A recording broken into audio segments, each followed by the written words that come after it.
This is the Kpopcast, bringing you the best sounds and ideas in K-pop each week. I'm DJ Peter Lowe. I'm your co-host, Stephanie. And I'm your PDnim, Michaela. And this week, it's another round of hit replays featuring a very special guest. First, long-time listener, first-time guest. It's LizC. Welcome. Hi, it's good to talk to you. Finally get to be on the podcast. Our special featured guest on the ad-lib raps and vocals. Welcome, Liz. But first, what are hit replays?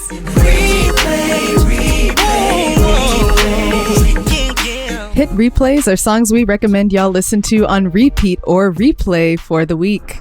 LizC, our special guest, you're up first. Hi, yeah. So my hit replay this week is NCT Dream's Hello Future. I just love it's such a summer vibe of a song. It feels to me like the quintessential summer song, quintessential NCT Dream song. And I say that is probably a tiny part of the population that loves chewing gum, and love the music video is fun. I like all the bright colors, and somebody has sherbet hair, which is always my favorite K-pop look. So that's my hit replay this summer. Yeah, I think NCT Dream was made as a group just for concepts like this. Indeed, perfect for summer.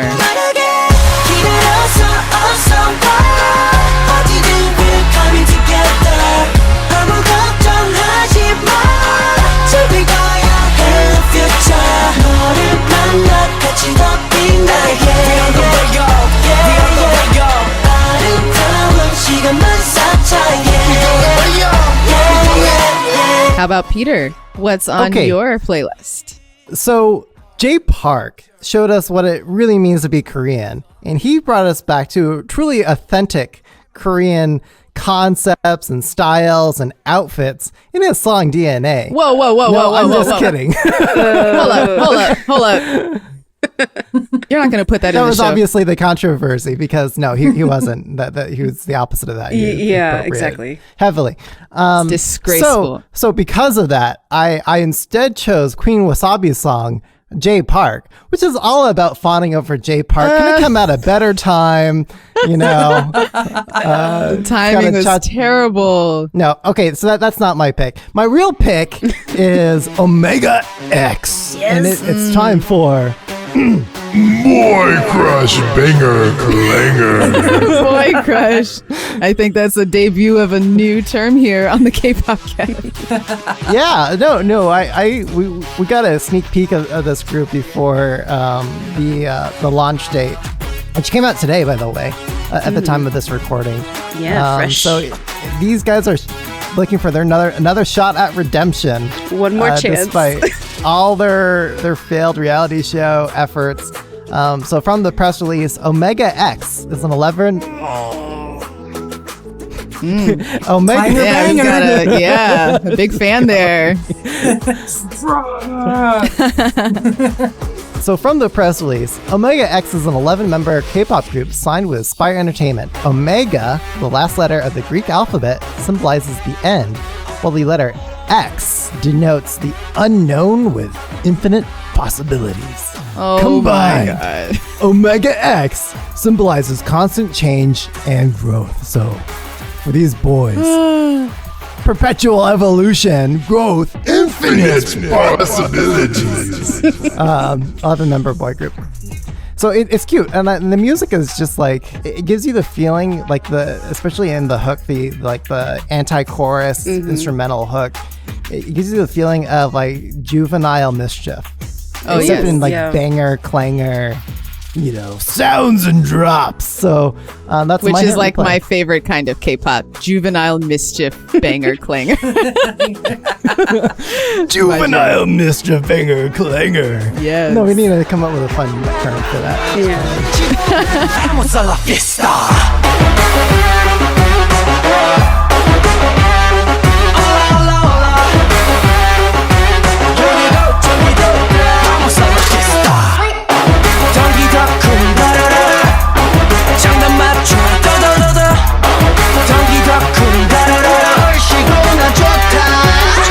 And yeah, I thought I noticed a lot of members in that video. I was like, dang, this is a mega group. And yeah, 11 is a fair amount. Yeah, mega group made up of other groups, and we've got some members from the newly disbanded One Team and Snooper and a lot of other groups that are still trying to make it in the scene, or some that are no longer existing, but this is their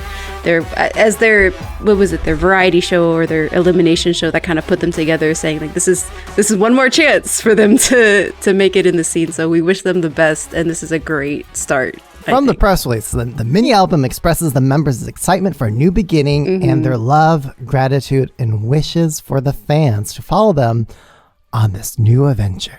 Oh. Okay, Stephanie, what's your hit replay? All right. So I am continuing the banger booty poppin' trend with a hip hop track from Woodie Gochild. It's Jackson featuring Changmo. I have a lot of Changmo in my library now.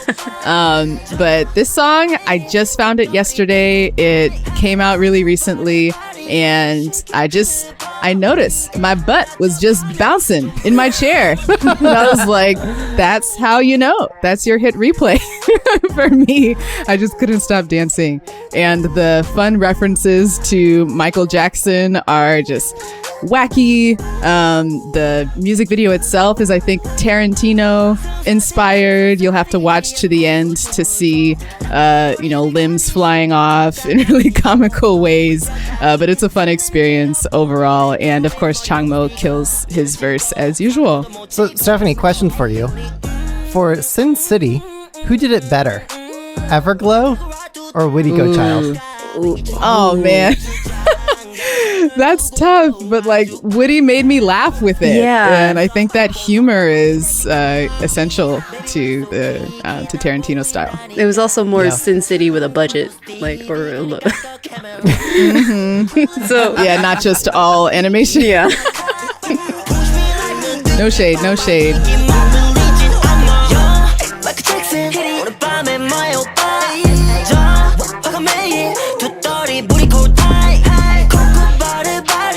Shake it to the pop, yeah. Not your body, 좀 벗자 too much hot, yeah.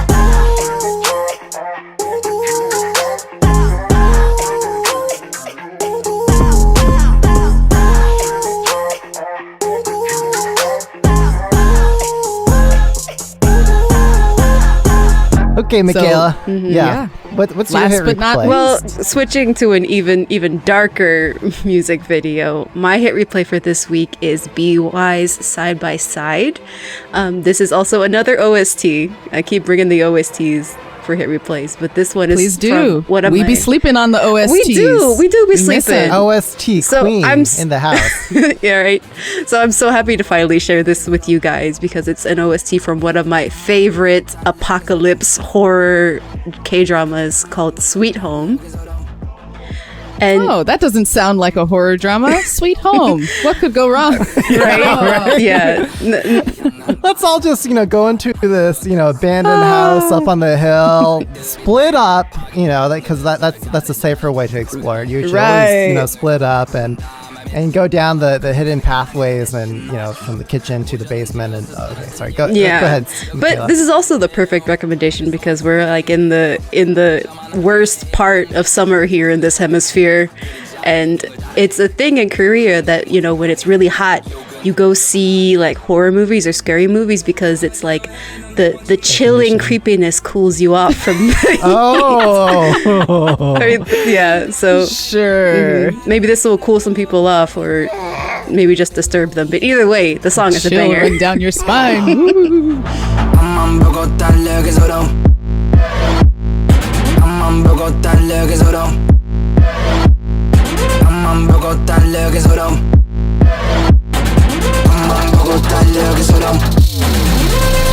Yeah.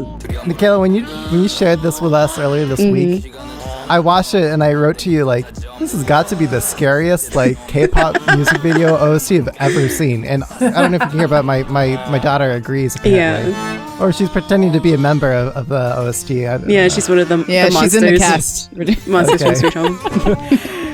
All right, moving on to our listener hit replays. We received a couple of really good ones that I enjoyed. First is from our very own Amr, aka Gee Dragon from the Slack. Who's that? Regular. Do you know this man? I might know him a little bit. He might have proposed to me with the K-pop flash mob last year. Oh, is that it? Okay. Putting him on blast as usual. So Amr submitted his pick as Kim Woo-sung Lazy featuring Ready. Now this one came across both of our YouTube recommendations. I think number one because one of our favorite creators, JRE KML, Dre, is in there. We both love him. And he gets a little cameo at the end of the video being a hype man, which is fun. And then in Amr's own words, he says, second reason I like this, it's a chill song that celebrates being lazy, which is a middle finger to productivity and capitalist culture where we're punished for needing rest. So, Amr always comes with the capitalist, anti-capitalist. This just seems so out of character for him. So, really out of character. I really expected... No, like this is so perfect. We need more songs like this, celebrating not working hard, not grinding, taking a nap. Yeah, taking a break, refreshing. Yeah. Oh, I just want to add that I feel like my hit replay is standing in solidarity with Amr's hit replay, that it is hello future after capitalism. They're protesting capitalism in the MV. Perfect. Love it. Yeah, I didn't make that connection. Yeah, I'm sure that SM's song of the summer is absolutely an anti-capitalist chill song. That's exactly what it is. Like I don't know what all these other people are saying in the comments about it being a summer bop or whatever. They clearly got it wrong. It's a protest anthem. Yeah, absolutely. Well, our next hit replay is a challenger for my dark horror themed music video hit replays for this week. Prim M Playlist on Twitter says Poison by Pink Fantasy, also petition for Song of the Year forever. To make it Song of the Year forever. Forever or else, basically, because it's very, very dark, very like similar to more Scream, right? Scream metal inspired. Scream, yes. Yeah, so not only Or dark in even the baby visuals, metal. but also with the audio as well. Did you say baby metal? Yeah. That fits perfectly. I never heard of that, but I buy it. Oh, Stephanie, you have to Baby discover metal. baby metal. Yes. Wow. You'll have to show me the way. Okay, Yes. I'm gonna ruin your YouTube recommendation algorithm. Yes. Okey-dokey. With this group. A playlist is being created as we speak.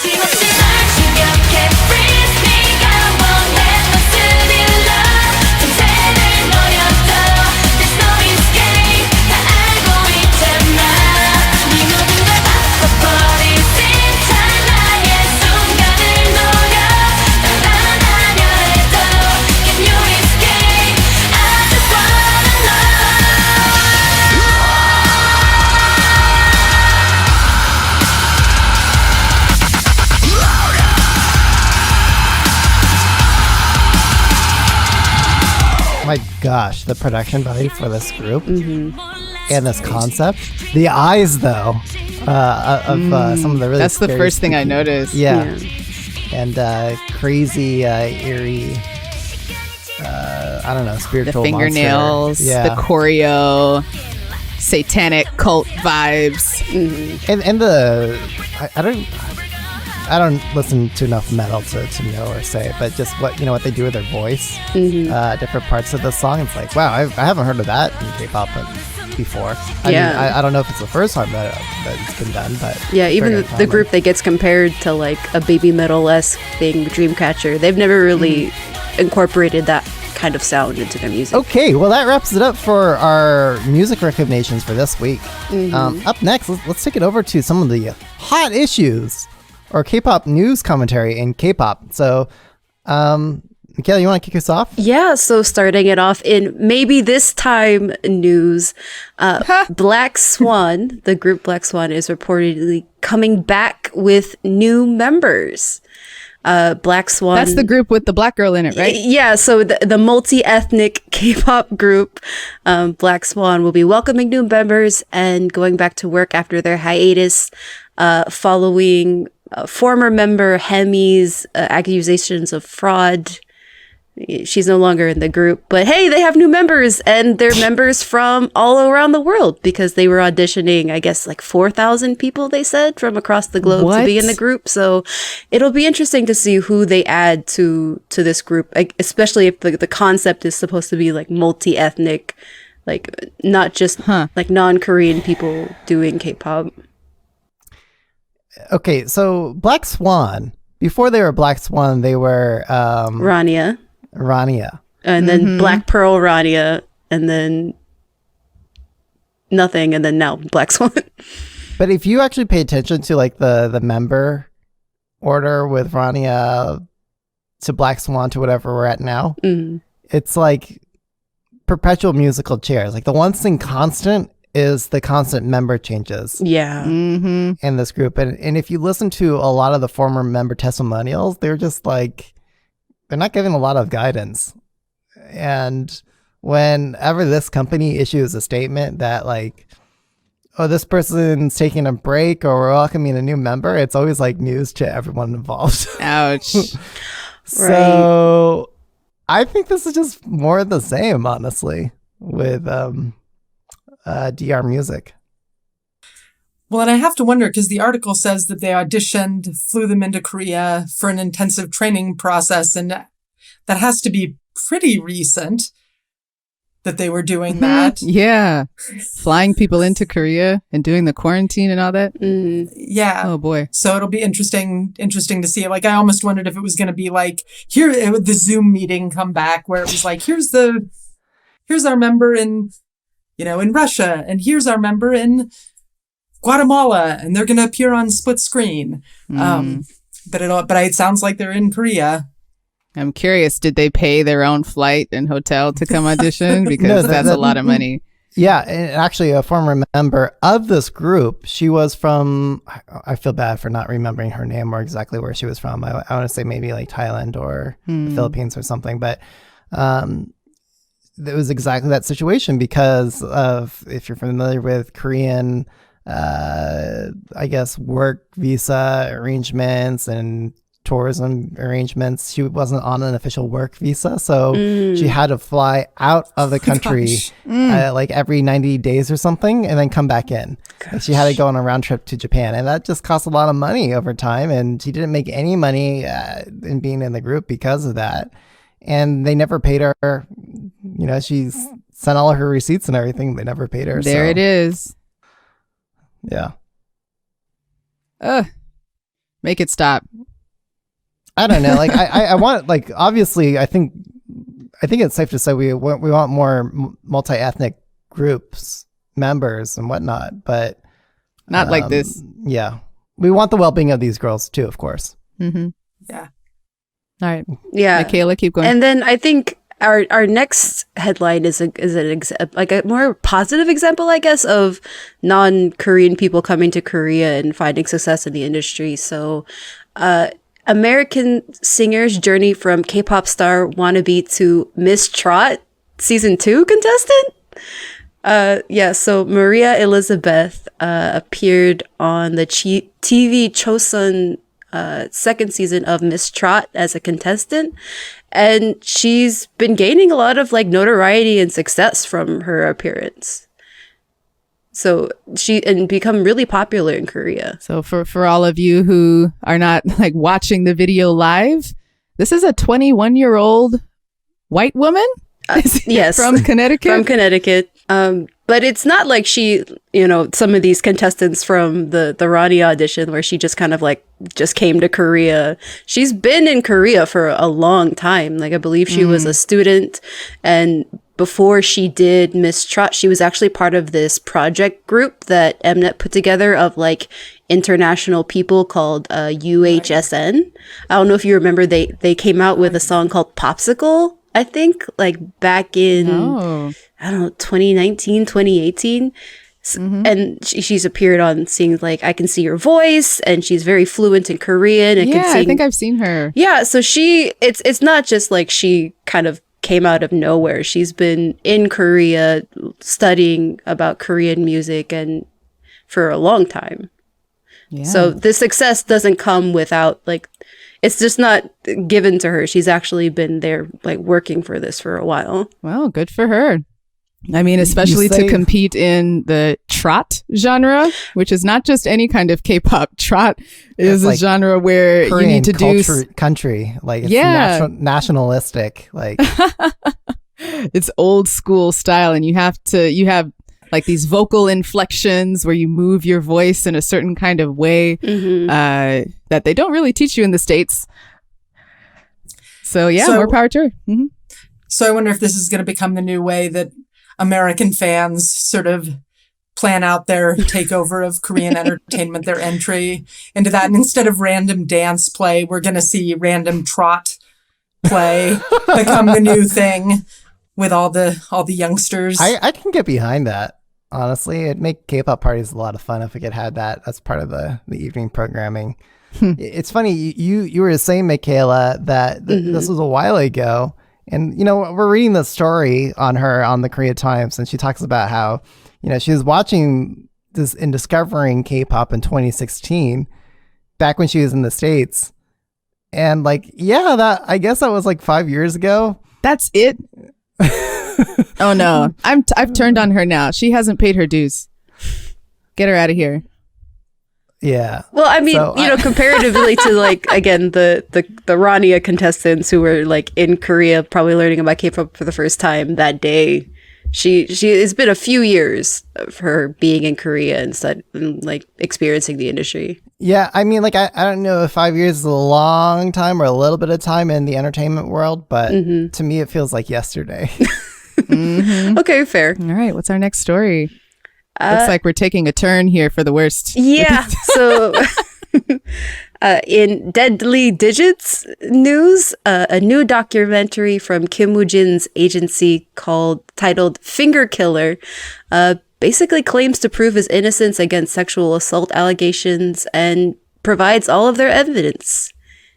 So his new Wait, what? Finger Killer? Finger Killer. I think Can someone explain? My best guess, as I feel like it's like a weird Konglish play on like keyboard warrior or something like that. Okay.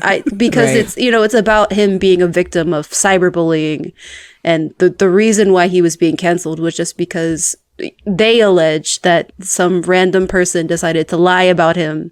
And then it just got picked up by the cancel wave, and all of it is false. And it's the first time we've seen a Korean agency address like issues like by name, by like actually putting in like the hashtag. What was it? The hashtag Woojin is over party or whatever.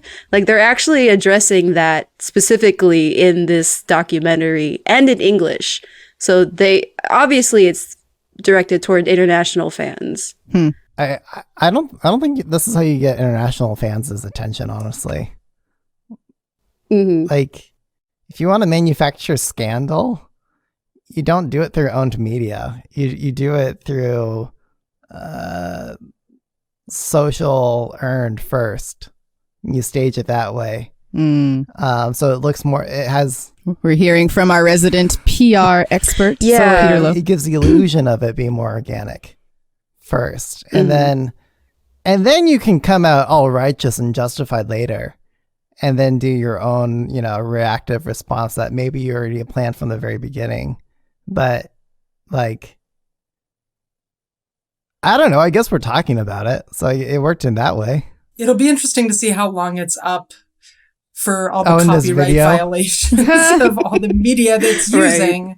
Like, it doesn't, I don't know. I think anybody that would watch it would be like, okay, this looks like something that a fan exactly. threw together with the clips. Look at all these memes. It doesn't, right. It doesn't have that air of either authenticity or authority. Right.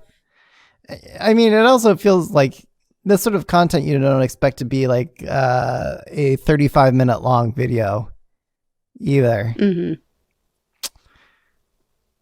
They also broke it up into like specific chapters, I believe. So like it's not so it's like more shareable so that they have like one, if you're only interested in one section of the story, you can just like watch that 7-minute or 8-minute clip, I think. Mm-hmm. Okay. Yeah, Sorry, go ahead, Liz. Oh, it just looked like that one section you were just showing was the part where they defend that they are a real company because they have a check mark overlaid on a clip from like The Breakfast Club or something. It's like, okay, it's not winning me over. No, I mean the what this brings to mind for me, I'm not sure if making documentaries to prove innocence is a really common thing in K-pop these days, but I remember back in the day, this happens to Tablo, right? He was like driven out of Korea. His family was harassed over an online rumor that his Stanford transcript was fake. And he, I think a year later, flew to Stanford University and filmed a documentary with a small crew, proving his innocence, like going around to the professors like, hey, you remember me, right? Going around to, and I actually saw him in person filming that in the Stanford bookstore. And I was like, oh my God, I'm a huge fan. And he was like not having it. He was not interested in talking to me. but yeah, look at him now, back in Korea, back on top of the charts. So maybe it just takes time, y'all. Yeah, and Woojin recently released a collaboration with Gaho, and Gaho is one of those like solo artists that's like really big in Korea right now because of his OSTs and because of his singles that he's put out the past few years. So he's working with and his voice of gold, right? Oh my gosh! So he's working with the right people as far as music is concerned, but from this. From his agency putting out this video, I don't know. Yeah, not helpful. Try again. By the way, if this is like authentic cyberbullying going on, I think you just gotta focus on a different message and don't make it reactive. Like just move on to right. And like if it is heavy, serious stuff, then using all the memes is not not helping that at all. Yep. Yeah. Okay. So SM had a big, by the way, like I see a lot of Korean companies do this, namely Samsung, where they will have their big annual event and they'll fly in a lot of international media. That's where they unravel all their major products. And it's a very common practice, but it looks like SM did that same thing because they had their big Congress the other day. Did you say Congress? Isn't that what it's called, Michaela? Yes, the SM Congress was released recently. The headlines of which talking about how there's going to be a Hollywood movie based off of the SM universe, Buzz universe, and more projects that revolve like remastering old music videos and remaking old music videos and what NCT is going to be. They talked a little bit about NCT Hollywood. So there was a lot. It was like over an hour of content to be like, hey, this is what we're plans for the rest of the year or the next few years. You know, as much as we kind of roll our eyes over the naming of, roll our eyes over the naming of the event, like that's how you do it from like if we're just looking at PR practices alone, not accounting maybe other marketing techniques. If you're going to fly in a bunch of international media, you bundle all your hard news together for an event like this. And then you set up a lot of, desk side briefings there, and you get, journalists a lot of hands-on access to talk about it and then file all these dozens of other stories later. So, I'm not knocking on that method that they use to bundle all these announcements together, and I think it's not coming on the quality or the substance of the content. I think this is newsworthy headlines that they had coming out of it. I think it's interesting how kind of the presentation of the whole thing really focused on Lee Soo-man, particularly with all the, particularly with all the talk about SM potentially getting bought out by Naver or Dom. And whether it's just interesting that he foregrounded himself in that, because if that sale goes through, then he's not going to have as much of a role, and whether this is sort of his last hurrah, or whether he's trying to sell him, like whether part of it was a sales pitch to those investors of like, no, keep me as the you need my creative vision. So that was kind of in my head when I was watching the clips of it. I think that's a really good analogy, Liz. One of my former clients, LizC, or LE-Eco, I can't even pronounce it anymore.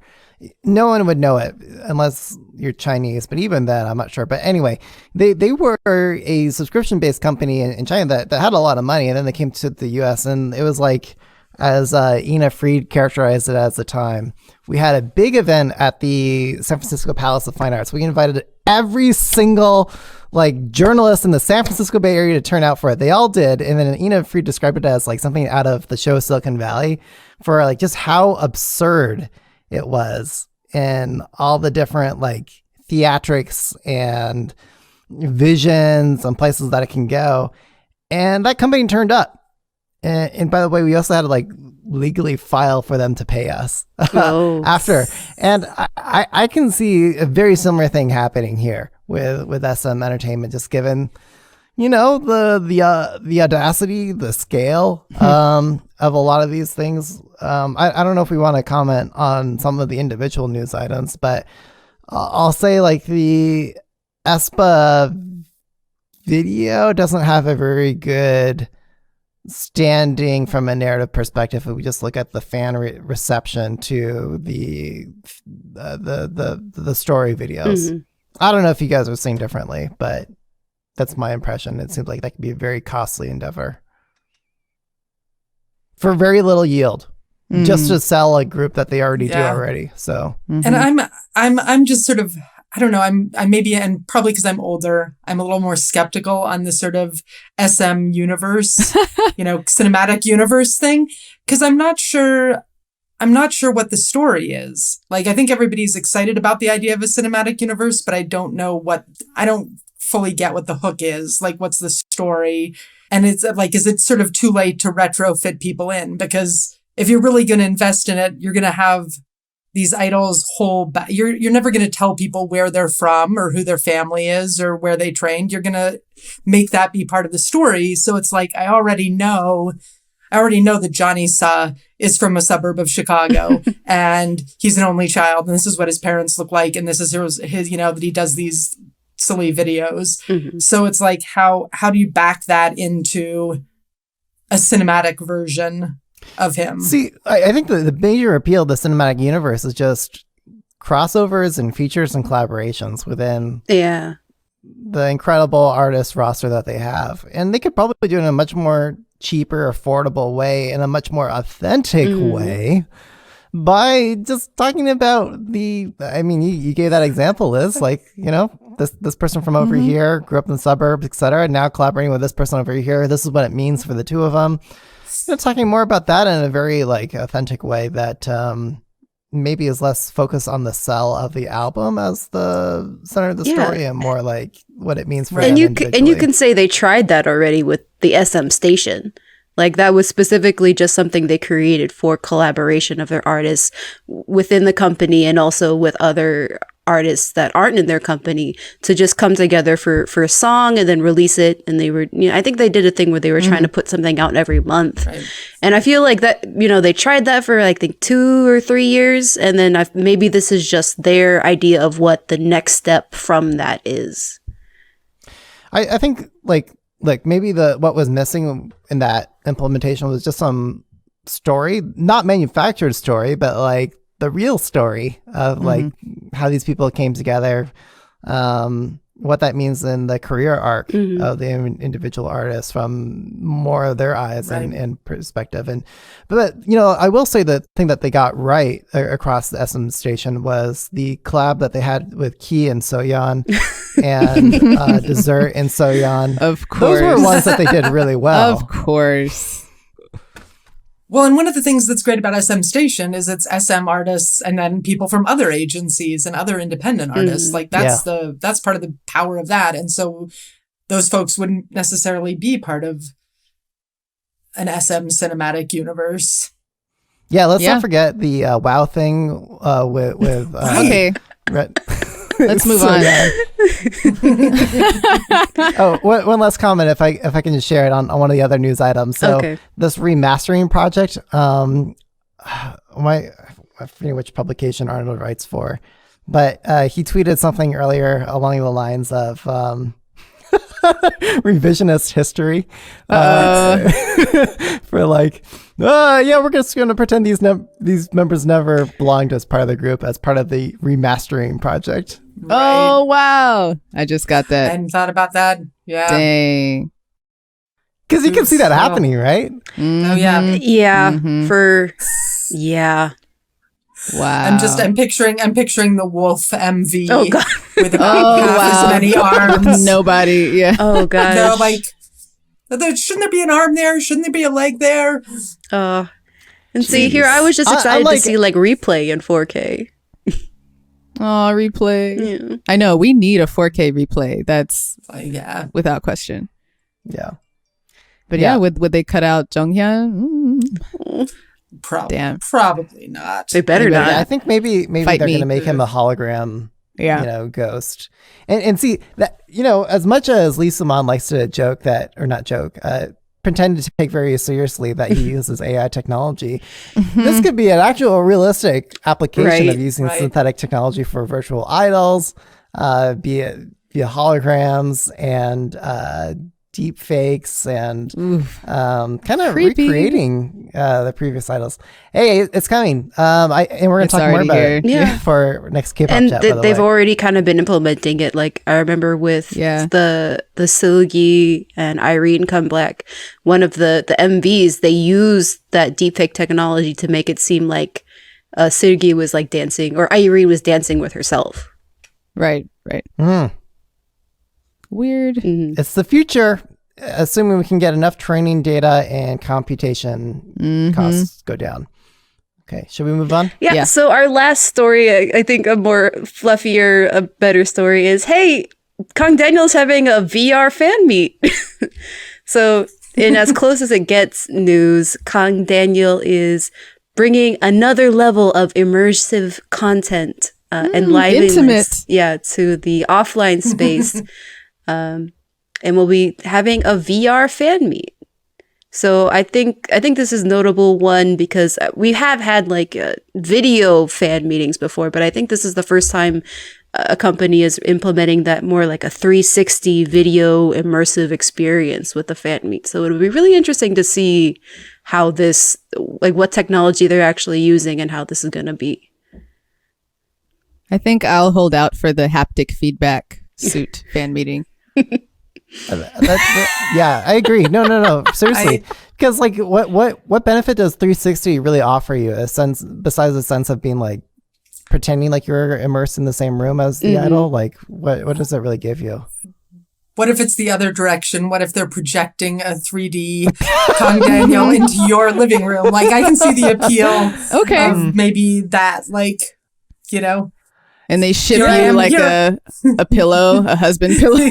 exactly. Like, you're just, hanging out with Kang Daniel at home. Yeah. All right, now we're talking. You're not speaking from experience or anything. Just Oh, no. hypothetically speaking. No, like, Definitely not. Hypothetical. See, because I have to, no, sorry, Liz. I have to bring up my current pet peeve is the sort of growth of the term offline in contrast to online. It's like every time I read it, I die a little bit inside. Like, no, that's real life. Real life, yeah. Offline is real life. Online is not the real It's not version. real Yeah. life. Like, it's like- Yeah, let's connect offline. There you go. But whatever, we're here for it because everyone loves Kang Daniel, so we'll support him all the same. Yeah. And like, actually, that's the real way to do it. If you're trying a new medium or a tactic that's you're not sure is going to be a success, if you just have Kang Daniel do it, everyone will eat it up because everyone just loves Yep. Kang Daniel. so, Everyone loves him. yeah. Actually, we should rename this episode. Just be like, Kang Daniel is the best everyone will listen to it, even though it's not actually about Kang Daniel. Okay, Yeah. so Wrapping it Yeah, up. they have to wait till the very end for the Kang Daniel reference. We'll get so many 1-star ratings. So this concludes our hit replays and K-pop hot issues news commentary for the third week of No, it's the first week No. of July. for the first week of July. Let our listeners know where they can find you each online or on Twitter or all those places. So Liz, go ahead. You can find me at Liz Cook, LizCook, on Twitter. Okay, and I'm at Michaela J Kpop on Twitter, also at Mika_J on Clubhouse. Guys, Ooh, Clubhouse. I've entered the Clubhouse now. Finally, it's so Me exciting. too. So Yeah, but we're all on Twitter Spaces now. We already Oh. left. Ah, Clubhouse, so- yeah. Yeah. It does seem like that. I got in when everybody left Clubhouse. right. Oh, well. Yeah. K-pop chat. Join K-pop chats. Yes. Mondays, 5:15. Mondays. That's right. 8:15 Eastern. Okay. All right. Stephanie? I'm Stephanie. You can find me at sparker2 on Twitter. I'm at DJ Peter Lowe. You can find me canceling myself with BTS Army. Oh gosh. And you can tweet at all of us at the Kpopcast. But you know what's better than a tweet, Peter? A voice memo. Exactly, guys. We want to hear from you. I know we covered a lot of things. We covered a hit replays. We covered stories. So let's hear you guys talk about this with your own actual words and your voice. So just record yourself on your phone and send it to us, and we can drop it into the episode. Yep. And then I also dropped in a newsletter link so you can keep apprised with us in your email if you want to get spam Newsletter. Ooh. It's just mostly just our Twitter feed exported into newsletter form. But Okay. That sounds Yeah. fancier than it is. But sign up anyway. Keep up Yeah. with us. And lastly, if you want to get to know us better, come make some new friends in the Kpopcast Slack. You can find the link in the description of this episode. okay. We've got a great That's it. a great Slack about K-dramas that has really inspired my Yes. OST picks for the past few weeks. Oh, by the way, I want to shout out Howard R. Oh, yeah. Who wrote something today. He said something along the lines of he doesn't agree with everything that is said that people are saying, but what he loves is that we all respect each other. And I think we just need more of that, as K-pop fans across the board, across everything. That's part of the discourse. It's kind of like what moves the needle forward, and I think helps us all grow and appreciate this thing that we call K-pop. Yes. Not Yes. taking it personally. Step one. Thanks, Howard. All right, thank you, Liz, for joining us. Yeah. Yeah. Great to meet you. Yeah. On camp. Yeah, thanks for having me